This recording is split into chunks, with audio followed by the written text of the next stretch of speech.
வணக்கம். 12C12 மாணவர்களே, உங்கள் அனைவருக்கும் ஒரு செய்தி என்னவென்றால், இன்று நாம் பார்க்க இருக்கின்ற கணக்கு தான் இந்த முழுமை பெறா பதிவுகளிலிருந்து கணக்குகள் மாற்றுதல் முறையில் கடைசி கணக்காகும். இந்த கணக்குடன் இந்த சாப்டர் நிறைவு பெறுகிறது. குறிப்பாக இந்த சாப்டரில் இந்த கணக்கு என்பது கடைசியாக ஏன் போட்டேன் என்று சொன்னால், போடுகிறேன் என்று சொன்னால், மிகவும் கடினம் என்று சொல்ல முடியாது. பார்ப்பதற்கு கடினம். ஆனால் செய்வது மிகவும் எளிது. அப்போது புரிதல் தெரிந்து கொண்டால் கணக்கு செயல்பாடு மிக மிக குறைவு. மிக மிக இனிமையாக உங்களால் வந்து இந்த சம்ம வந்து உங்களால போட்டுற முடியும் அப்படின்னு நான் நம்புறேன். நீங்களும் அத நிச்சயமா நம்புங்க. உங்களுக்கு என்ன இன்னொரு பிரச்சனை என்னன்னு கேட்டீங்கன்னா, இதுல பொறுத்தவரைக்கும், இந்த சம்ம பார்க்கறதுக்கு முன்னாடி முதல்ல நம்ம எப்பயுமே வந்து 6 ஸ்டெப் இருக்கான்னு பார்த்துப்போம். ஏன்னா நம்மளுக்கு வந்து 6 ஸ்டெப் கான்செப்ட் வந்து ரொம்ப முக்கியமானது. பாருங்க ஸ்டெப் 1, ஸ்டெப் 2, ஸ்டெப் 3 வந்து நிலை அறிக்கை, மொத்த கடனாளி கணக்கு, மொத்த கடனீந்தர் கணக்கு. அதே மாரி ஸ்டெப் 4, ஸ்டெப் 5 வந்து வியாபார கணக்கு மற்றும் லாப நட்ட கணக்கு. ஸ்டெப் 6 வந்து அ இருப்புநிலை குறிப்பு. இதுதான் நம்மளுக்கு வந்து முக்கியமானது. இந்த 3 ஸ்டெப்லயே வந்து 1 ஸ்டெப், 2 ஸ்டெப், 3 ஸ்டெப் ஸ்கிப் ஆகலாம். ஏதாவது 3 ஸ்டெப்ல ஏதாவது ஒரு ஸ்டெப் குடுக்குறான். 1 ஸ்டெப் 2 ஸ்டெப் ஸ்கிப் பண்ணிடுறான். இப்ப இதுதான் வந்து இதுல வந்து ரொம்ப நம்ம முக்கியமா தெரிஞ்சுக்க வேண்டியது. ஏன்னா சம் வந்து ஆனா ஸ்டெப் 4, ஸ்டெப் 5, ஸ்டெப் 6 வியாபார கணக்கு, லாப நட்ட கணக்கு, இருப்புநிலை குறிப்பு மட்டும் என்னைக்கும் மாறாது. அந்த அடிப்படையில இந்த சம்ம நம்ம எப்படி ஃபோக்கஸ் பண்ணலாம் அப்படின்னு பார்த்தீங்கன்னா, கொடுக்கப்பட்டுள்ள விவரங்கள் வந்து தெளிவா படிங்க. மேரி தன்னுடைய ஏடுகளை இரட்டை பதிவு முறையில் பராமரிப்பதில்லை அப்படின்னு சொல்றாங்க. பின்வரும் விவரங்கள் இருந்து 2019 மார்ச் 31 ஆம் நாளோடு முடிவடைந்து ஆண்டுக்குள் வியாபார, லாப நட்ட மற்றும் அந்நாளைய இருப்புநிலை குறிப்பை தயாரிக்கவும் அப்படின்னு நம்மளுக்கு குடுத்திருக்காங்க. அப்படின்னு நம்மளுக்கு என்ன பண்ணியிருக்காங்க? குடுத்திருக்காங்க. அப்படி இருக்கிறச்ச, இது எப்படி சார் நம்ப எக்ஸ்ட்ரா இந்த ஒரு இன்ஃபர்மேஷன் குடுத்துருக்காங்க? நீங்க எக்ஸ்ட்ரா இன்ஃபர்மேஷன் சொன்ன மாரி இந்த ரொக்க ஏடுன்னு இருக்கு பார்த்தீங்களா, இந்த ரொக்க ஏடு. இந்த ரொக்க ஏட ஒரு சும்மா ஒரு கிளான்ஸா பார்ப்போமே. ரொக்க ஏடுன்னா என்ன? பணம் உள்ள வந்தா பற்று, பணம் வெளிய போனா வரும். ஆக ரொக்க ஏடு என்பது சொத்து கணக்கு. ரொக்க ஏடு என்பது சொத்து கணக்கு. இருப்பு கீழ் கொண்டு வரப்பட்டது அப்டின்னீங்கன்னா என்ன அர்த்தம்னா, தொடக்க ரொக்க இருப்பு. இருப்பு கீழ் இறக்கப்பட்டதுன்னா, ரொக்க இறுதி இருப்பு. அதாவது ஒரு ரொக்கத்தினுடைய பேரேடு குடுத்துருக்காங்க. பணம் வந்திருக்கு, பணம் போயிருக்கு. அப்டின்றத முதல்ல அனலைஸ் பண்ணிக்கங்க. அப்டின்னா என்ன அர்த்தம்? பணம் ஆண்டினுடைய தொடக்கத்துல ரூ. 1,20,000 தொடக்க ரொக்கம் இருக்கு. ரூ. 1,20,000 இறுதி ரொக்கம் ரூ. 2,23,000 இதுதான் நம்ம வந்து முதல்ல ஐடென்டிஃபை பண்ணிக்கணும். அடுத்தது பாருங்க. விற்பனை மூலமாக, அதாவது விற்பனை செய்து பணம் வந்த தொகை வந்து ரூ. 3,60,000 அதாவது ரொக்கத்திற்கு விற்பனை செய்யப்பட்டு வந்த தொகை ரூ. 3,60,000 கடனாளிகள் கடனாளிகளுக்கு கடன் விற்பனை செய்யப்பட்டு வந்த தொகை, கடனாளி மூலமாக வந்த தொகை ரூ. 3,40,000 இருக்கு. அடுத்தது கொள்முதல் செய்வது, அதாவது ரொக்கத்திற்கு கொள்முதல் செய்து பணம் கொடுக்கப்பட்டது ரூ. 1,50,000 கடனீந்தோருக்கு பணமாக கொடுக்கப்பட்டது ரூ. 2,50,000 கூலி கொடுத்தது ரூ. 70,000 பற்பல செலவுகள் ரூ. 1,77,000 அப்படின்னு இன்ஃபர்மேஷன இந்த கூடுதல் தகவல குடுத்திருந்தாங்கன்னா, உங்களுக்கு இந்த சம்மு ரொம்ப ஈஸியா இருந்திருக்கும். அதே மாரி இந்த ரொக்கம், தொடக்க ரொக்கம் ரூ. 1,20,000 இறுதி ரொக்கம் ரூ. 2,23,000 எடுத்துன்னு வந்து இதுல குடுத்திருந்தான் ரொக்கம் அப்படின்னு போட்டு இது 2த்துலயும் ஆட் பண்ணியிருந்தான்னா, இந்த 1/4/2018, 31/3/2019ல குடுத்திருந்தான்னா, உங்களுக்கு சம்மு வந்து ரொம்ப ஈஸி. ஆனா என்ன பண்ணிட்டான், இங்க குடுக்க வேண்டிய இன்ஃபர்மேஷன இந்த கூடுதல் தகவல்ல குடுக்க வேண்டிய இன்ஃபர்மேஷன தூக்கின்னு போயி, ரொக்க ஏடு என்கிற தலைப்பில் அந்த ஒரு லெட்ஜருக்குள்ள குடுத்துட்டான். அத நீ அண்டர்ஸ்டாண்ட் பண்ணிட்டீன்னா, சம்மு ரொம்ப ஈஸி. சம்மு ரொம்ப ஈஸி. இப்ப பாருங்க நம்மளுக்கு தொடக்க முதல் அப்புறம் இது புரிஞ்சுச்சுங்களா? அப்புறம் இந்த தொடக்க சரக்கு இருப்பு, இறுதி சரக்கு இருப்பு. தொடக்க பற்பல கடனாளிகள், இறுதி பற்பல கடனாளிகள். பாருங்க எப்பவுமே எல்லா சம்லயும் என்ன பண்ணியிருப்பான், நம்மளுக்கு கடன் விற்பனை அதுதான் கண்டுபிடிக்கிற மாரி இருக்கும். இந்த சம்ல பாருங்க பற்பல கடன் தொடக்கம் குடுத்துட்டான். இறுதி குடுக்கல. இறுதி பற்பல கடனாளிகள் குடுக்கல அப்படின்னு நிறுத்துறான். ரைட்டுங்களா? அப்புறம் அ பற்பல கடன் தொடக்கம் ரூ. 1,60,000 இறுதி வந்து ரூ. 1,90,000 அரைகலனும் பொருந்து வகைகளும் ரூ. 80,000 80,000 ஒரு சொத்து குடுத்துருக்கான். அரைகலனுடைய சொத்து வந்து தொடர். அப்புறம் கூடுதல் கடன் கொள்முதல், கடன் விற்பனை, தொடக்க முதல் இப்படி குடுத்துட்டான். சோ எப்போ தொடக்க முதல் குடுத்துட்டான்னா, நம்மள என்ன போட தேவையில்ல, நிலை அறிக்கை நம்மளுக்கு போட தேவையில்ல. நிலை அறிக்கை நம்மளுக்கு போட தேவையில்ல. நீங்க அத வந்து என்ன பண்ணலாம், பிளாங்க்கா வந்து நம்ம அழகா வந்து பண்ணிடலாம். அதனால நம்மளுக்கு ஏன் தொடக்க முதல் எவ்வளவு குடுத்துருக்கான் பாருங்க. 2,80,000 முதல்ல எடுத்துன்னு போய் நம்ம என்ன பண்ணிடுறோம், 2,80,000 நம்ம வந்து இன்செர்ட் பண்ணிடலாம்.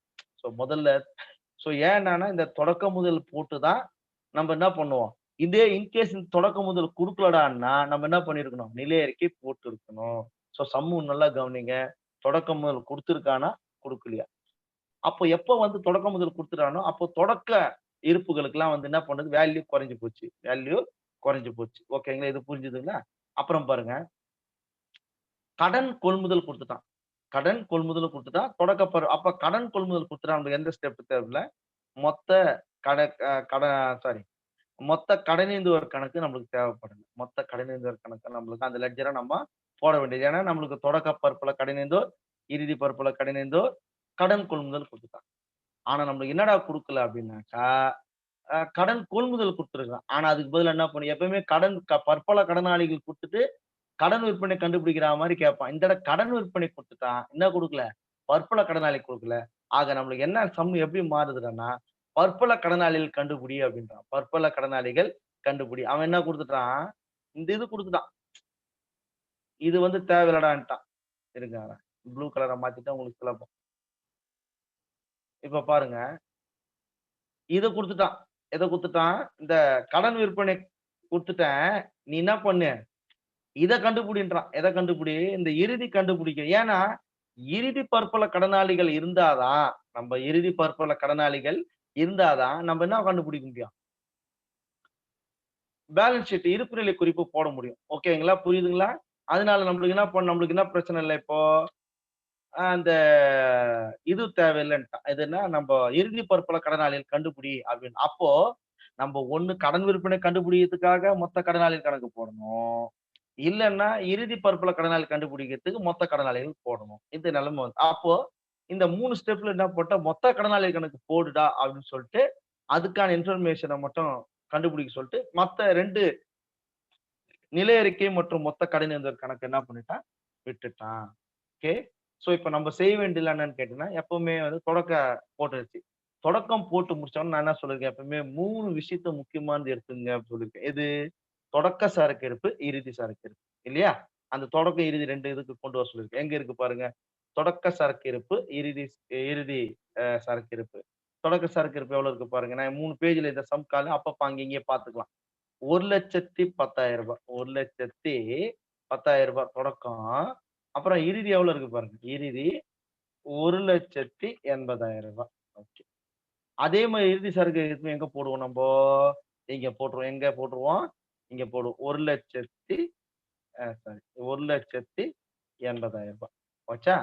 அப்புறம் தொடக்க பற்பல கடனாளிகள், அப்புறம் இறுதி பற்பல கடனாளிகள். தொடக்க பற்பல கடனாளிகள் எங்க இருக்கு பாருங்க. இங்க பார்ப்போம்.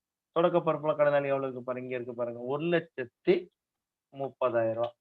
அப்ப இறுதி பற்பல கடனாளி தான் நம்ம என்ன பண்ணணும்? கண்டுபிடிக்கணும். இறுதி பற்பல கடனாளிகள் கண்டுபிடிக்கணும். கண்டுபிடிச்சு தான் நம்ம என்ன பண்ணணும்? இங்க எடுத்துட்டு வந்து போட போறோம். அதனால நம்ம இது கொஸ்டின் மார்க் சும்மா ஃபார்மாலிட்டிக்கு வச்சுக்கலாம். இறுதி இருப்பு. ஓகேவா? அப்போ இறுதி பற்பல கடனாளிகள் கண்டுபிடிக்க போறோம். அப்புறம் தொடக்க பற்பல கடைநின்றோர், இறுதி பற்பல கடைநின்றோர். தொடக்க பற்பல கடைநின்றோர், இறுதி பற்பல.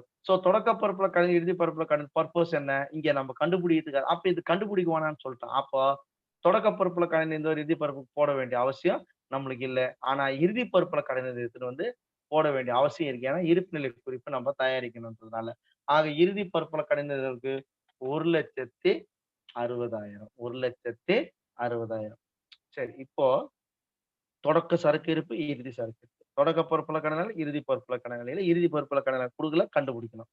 தொடக்க பற்பல கடையினது, இறுதி பற்பல கடையினது. ஏன்னா தொடக்க பற்பல கடையினது போட வேண்டிய அவசியம் இல்ல. ஏன்னா நம்மளுக்கு கடன் கொள்முதல் குடுத்தாலும் அந்த ஸ்டெப்னால இறுதி பருப்புல கடையினது மட்டும் எடுத்துக்கலாம்.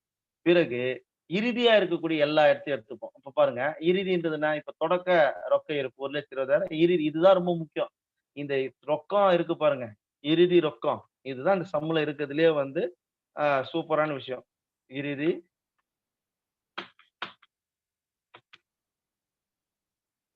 இறுதி ரொக்கம். இறுதி ரொக்கம் எங்க இருக்கு? பாருங்க. இறுதி ரொக்கம் எவ்வளவு இருக்கு? எவ்வளோ? எஸ். ரூ. 2,23,000. இதுதான் ரொம்ப முக்கியமானது. எங்கருந்து எடுத்தோம்னு உஷாரா பாத்துங்க. இறுதி ரொக்கம். அப்போ இந்த இறுதி ரொக்கம் வந்து ரொம்ப இம்பார்ட்டன்ட். இது போடலடா அப்படின்னா சம்மே நம்மளுக்கு வராது. ஓகேங்களா? இறுதி ரொக்கம் எடுத்து போட்டோம். இறுதி பற்பல கடன் எடுத்து போட்டோம். இறுதி பற்பல கடன் கண்டுபிடிக்கணும். அப்புறம் இறுதி சரக்கு எடுத்து போட்டோம். ஆக கொடுக்கப்பட்டுள்ள சொத்துக்கள அழகா போட்டோம். அரைகலன் மற்றும் பொருந்து வகைகள். அரைகலன் இருக்கு. என்ன இருக்கு? அரைகலன் மற்றும் பொருள்கள். அரைகலன் மற்றும் பொருந்து வகைகள். மற்றும் வந்து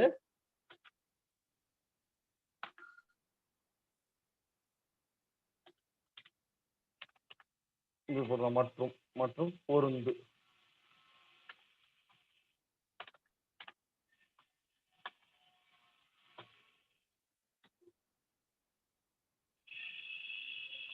பொறுத்துகைகள். அரைகலன் மற்றும் பொறுத்துகைகள்.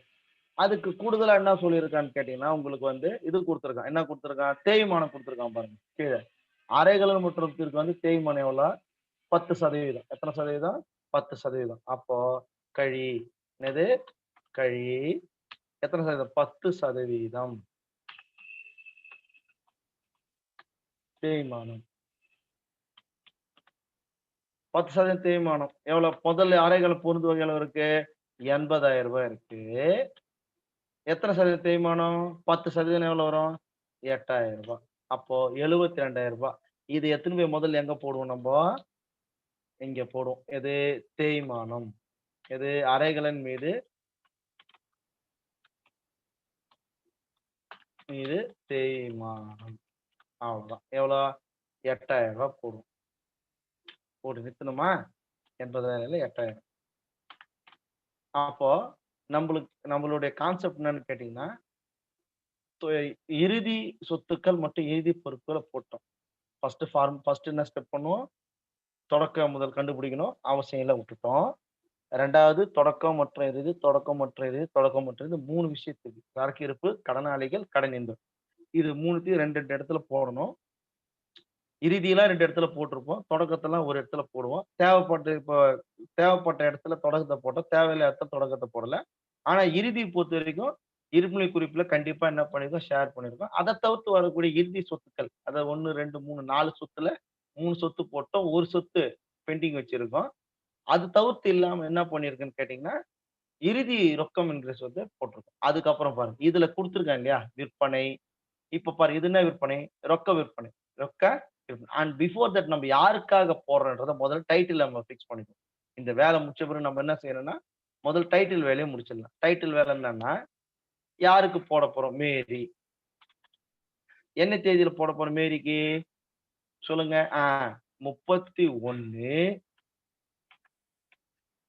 31 12 அப்புறம் 31/12/2019 அவங்க நாளோடு முடிவடையும். என்ன கணக்கு? வியாபார மற்றும் திருமதி மீறும் போடலாமா என்ன? ஒரு சிம்பிளா விட்டுறலாம். அத மேரி அவர்கள் இப்ப பாருங்க. இது முதல்ல முடிச்சுருவோம். இது முடிச்சாதான் நம்மளுக்கு கரெக்ட்டா இருக்கும். எப்பன்னா ஏன்னா இதுல என்ன பண்ணுவோம்னா, யாருக்காக போடுறோம், என்ன தேதியில போடுறோம்ன்றது ரொம்ப முக்கியம். 31 அப்புறம் 12 பிறகு 2019 ஆச்சுங்களா? அதே மாரி பாருங்க. இங்க மேரி 31 12 2019 இப்போ டைட்டில் வேலை முடிஞ்சு போச்சு. ஸோ ப்ராசஸ் 1, ப்ராசஸ் 2, ப்ராசஸ் 3 ஆச்சா? இது முடிஞ்ச பிறகு ஏனைய தகவல்கள போடுறோம். இதுல இருக்கிற முதல் இப்போ என்ன விற்பனை இது? ரொக்க விற்பனை. ரொக்க விற்பனை எங்க வரும்? சொல்லுங்க. ரொக்க விற்பனை எங்க வரும்? வியாபார கணக்குல. ஆச்சா? எவ்வளவு பாருங்க. ரொக்க விற்பனை பாருங்க. 3,60,000. அடுத்தது அ கடனாளிகளிலிருந்து பெற்ற ரொக்கம். கடனாளிகளிலிருந்து பெற்ற ரொக்கம். நம்ம பாருங்க, கடனாளிகளிலிருந்து பெற்ற ரொக்கம் எங்க போடணும்? கடனாளியிலிருந்து பெற்ற ரொக்கம் தேவைப்படுதா? ஆமா, தேவைப்படுது. கடனாளியிலிருந்து பெற்ற ரொக்கம் தேவைப்படுது. அப்ப எடுத்து போடலாம். 3,40,000. அப்ப பற்று பக்கம் முடிஞ்சு போச்சு. பற்று பக்கம். அப்புறம் வரவு பக்கம் பாருங்க. என்ன குடுத்துருக்கான்? கொள்முதல். அதாவது ரொக்க கொள்முதல். என்ன கொள்முதல்? ரொக்க கொள்முதல். ரொக்க கொள்முதல் எவ்வளவு இருக்கு பாருங்க. ரூ. 1,50,000. அடுத்தது கடனீந்தோர். கடனீந்தோர்னா கடனீந்தோரிடம் பெற்ற அளித்த ரொக்கம். கடைநிறுவருக்கு அளித்த ரொக்கம். அளித்த ரொக்கம் தேவையானா தேவைப்படல. ஏன்னா நம்ம அந்த நம்மளுக்கு தேவையான எல்லா இன்ஃபர்மேஷன் குடுத்தாலும் இந்த இடத்துல நம்ம என்ன பண்றதில்ல. அந்த அந்த அந்த இன்ஃபர்மேஷன் நம்மளுக்கு எடுத்துக்க வேண்டிய அவசியம் இல்ல. அடுத்தது கூலி. அடுத்தது என்னது? கூலி. கூலி எவ்வளோ போட்டிருக்கான் பாருங்க. கூலி வந்து 70,000 போட்டிருக்கான். 70,000.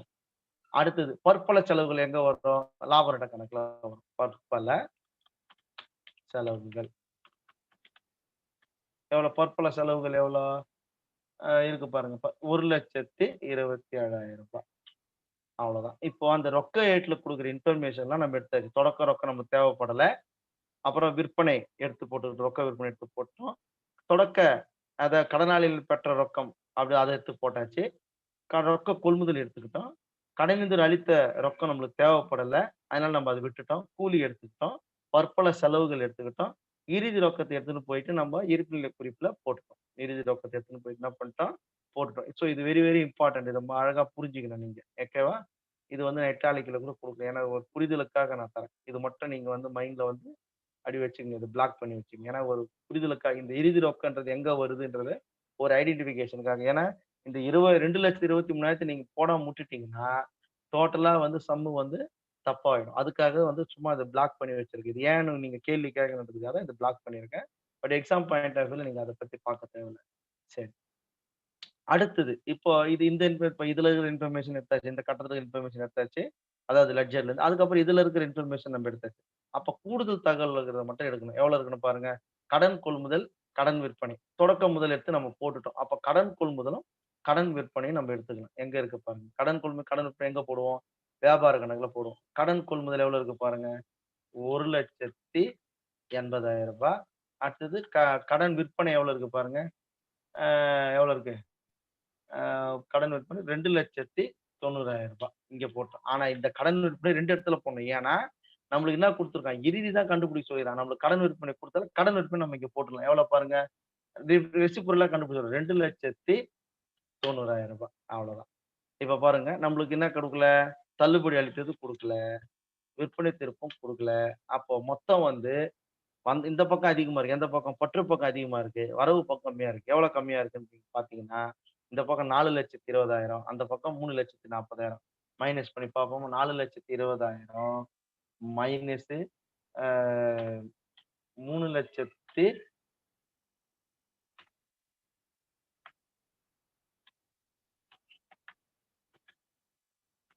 3,40,000 80,000 வந்துச்சு பாருங்க. எவ்வளோ வந்திருக்கு? ரூ. 80,000 இறுதி பற்பல கடனாளி. இதுதான் நம்ம இந்த சம்ல நம்ம கண்டுபிடிக்க வேண்டிய ஆன்ஸர். ஸோ எப்பவுமே நம்ம கடன் விற்பனை கண்டுபிடிப்போம். அதனால இந்த பக்கத்த வரவு பக்கத்த கூட்டி பற்று பக்கத்த கழிப்போம். இந்த தடவ என்ன பண்ணிட்டோம், ஆ நம்மளுக்கு கண்டுபிடிக்க சொன்னது இறுதி பற்பல கடனாளி. அதனால பற்று பக்கத்த கூட்டி, வரவு பக்கத்த மைனஸ் பண்ணா, நம்மளுக்கு இறுதி பற்பல கடனாளி கிடைச்சது. அத எடுத்துக்கிட்டு வந்து நேரா எங்க போடணும்னா, இங்க இருக்கு பாருங்க. இறுதி பற்பல கடனாளி. இங்க எடுத்து வந்து இந்த 80,000 நம்ம போட்டோம்னா, ஒரு வேல முடிஞ்சுது.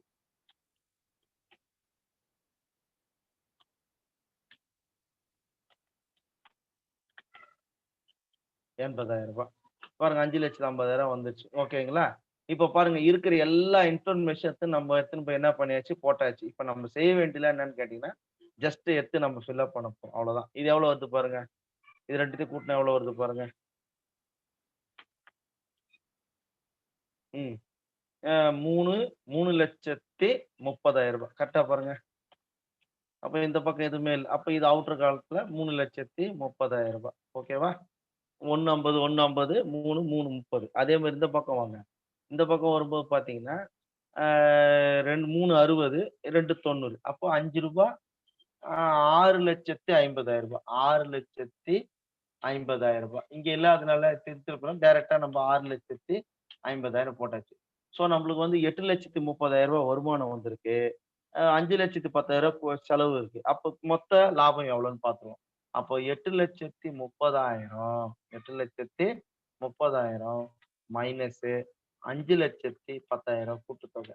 போட்டா 3,20,000 நம்மளுக்கு என்ன கிடைச்சிருக்கு கேட்டீங்கன்னா, மொத்த லாபம் கிடைச்சிருக்கு. மொத்த லாபத்த மறுபடியும் தூக்கின்னு வந்து 3,20,000 போட்டோம்னா, அப்போ அதுலருந்து என்ன வருது பாருங்க.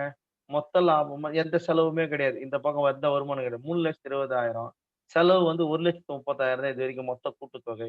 அப்ப கழிச்சு பார்ப்போம். 3,20,000 3,20,000 மைனஸு 1,30,000 35,000 அதோட கூட்டுத்தொகை. இப்ப பாருங்க ரூ. 1,85,000 நிகர லாபம் நம்மளுக்கு கிடைச்சுச்சு. 1,80,000 85,000 நம்மளுக்கு நிகர லாபம் கிடைச்சுச்சு. ஒத்துக்கிறீங்களா? சரி. அப்போ 1,85,000 எடுத்துன்னு எங்க போடணும்? வாங்க.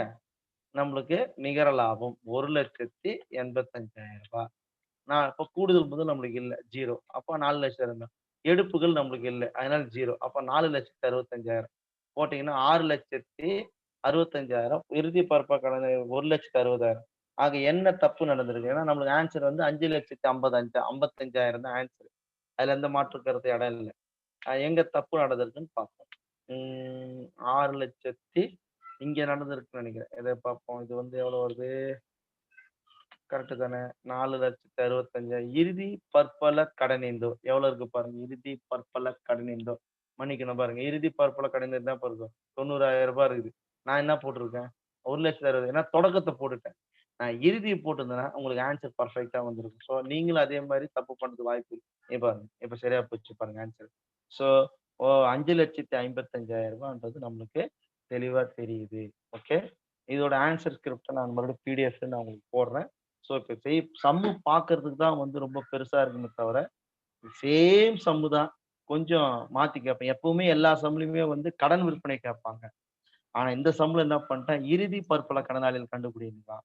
அதே மாரி நிலை அறிக்கை வந்து தொடக்க வச்சு போடலாம் அப்படின்னு நீங்க பார்த்தீங்கன்னா கூட, அது தேவைப்படும். ஏன்னா தொடக்க முதல் குடுக்கலாம். ஒருவேளை தொடக்க முதல் குடுக்கலடான்னா, தொடக்க இருப்புகள வச்சு போடும்போது தொடக்க ரொக்கத்த எடுத்து நம்ம போடணும். போட்டா நம்மளுக்கு ஆன்ஸர் கரெக்ட்டா வரும். ஸோ இது வந்து ஃபார் த ரெஃபரன்ஸ்க்காக நான் வந்து எக்ஸ்ட்ரா சம் மாரி போடுறதுனா போடலாம். கன்ஃப்யூஸ் ஆயிடும்ன்னு நான் பார்க்குறேன். பட் நேர்ல நீங்க வரும்போது உங்களுக்கு இந்த சம்ம பத்தின எல்லா எக்ஸ்ப்ளனேஷன் உங்களுக்கு குடுக்குறேன். ஸோ அன்புக்குரிய 12சி மற்றும் 12டி மாணவர்களே, இன்னியோட இந்த சாப்டர் அதாவது முழுமை பெறா பதிவேடுகளின் கணக்குகள் என்ற சாப்டர் வந்து இன்னியோட முடியுது. உங்களுக்கு அடுத்து வரக்கூடிய சாப்டர்ஸ்ல வந்து அ நான் ப்ராஃபிட் ஆர்கனைசேஷன் லாப நோக்கமற்ற நிறுவனங்கள் அப்படின்ற தலைப்ப வந்து நம்ப அடுத்த வாரத்திலருந்து நம்ம பார்க்க போறோம். அதுக்கான பிடிஎஃப் ஃபார்மேட் எல்லாமே நான் மறுபடியும் உங்களுக்கு அனுப்பிச்சிடுறேன். தொடர்ந்து எனக்கு வந்து ஒரு ஒரு சிலர் மாணவர்கள் தான் வந்து சப்மிட் பண்ணிட்டு வராங்க. இந்த சமயம் ஒர்க் அவுட் பண்ணி பாருங்க. நான் வந்து சொல்லிட்டு தான் இருக்கிறேன். நீங்க வந்து அதுக்கான முழு முயற்சி எடுக்கிற மாரி தெரியல. மறுபடியும் நான் ஒரு பிரிண்ட் ப்ரிவ்யூ இது குடுக்குறேன். எப்படி இருக்குன்னு பாருங்க. அதோட அதுக்கேத்த மாரி நீங்க வந்து உங்களுடையத மாத்திக்கிடுங்க. பாருங்க. இதுல பாருங்க நம்மளுக்கு 2 ஸ்டெப் முடிச்சாயி போச்சு. அதனால தேவையில்ல. ஸோ நீங்க சம்மு பார்க்கும்போதே எந்த ஸ்டெப் போடணும், எந்த ஸ்டெப் போட வேணான்றத நம்ம டிசைட் பண்ணிட்டு, அத மட்டும் நம்ம என்ன பண்ணலாம், ஒரு கிராஸ் பண்ணி விட்டுட்டோம்னா, நம்மளுக்கு வேலை சுலபம். ஃபார்மேட் வரிஞ்சு போறதால என்ன பெனிஃபிட்னா, நம்ம ஏதாவது தப்பு பண்ணியிருந்தா கூட, நம்ம என்ன பண்ணுவோம், அது சொல்லும் இந்த ஃபிகர் நீங்க விட்டுட்டீங்க. இந்த இந்த பர்ட்டிகுலர் பேர்ல இருக்கிற நேம் அமௌண்ட் விட்டுட்டீங்கன்றத ஒரு இண்டிகேட் பண்ணும். ஸோ எது எதெல்லாம் குடுத்துருக்கான், எது எதெல்லாம் குடுக்கலன்றதும் ஒரு தெளிவான ஒரு தோரணை நம்மளுக்கு வந்துரும். அதனால அன்புக்குரிய மாணவ செல்வங்களே, இந்த வீடியோ கிளாஸ பார்த்து பயன்பெறுமாறு அன்போடு கேட்டுக்கொள்கிறேன். அடுத்த வகுப்புல, அடுத்த வீடியோ லெசனோட மீண்டும் சந்திக்கும் வரை நன்றி, வணக்கம்.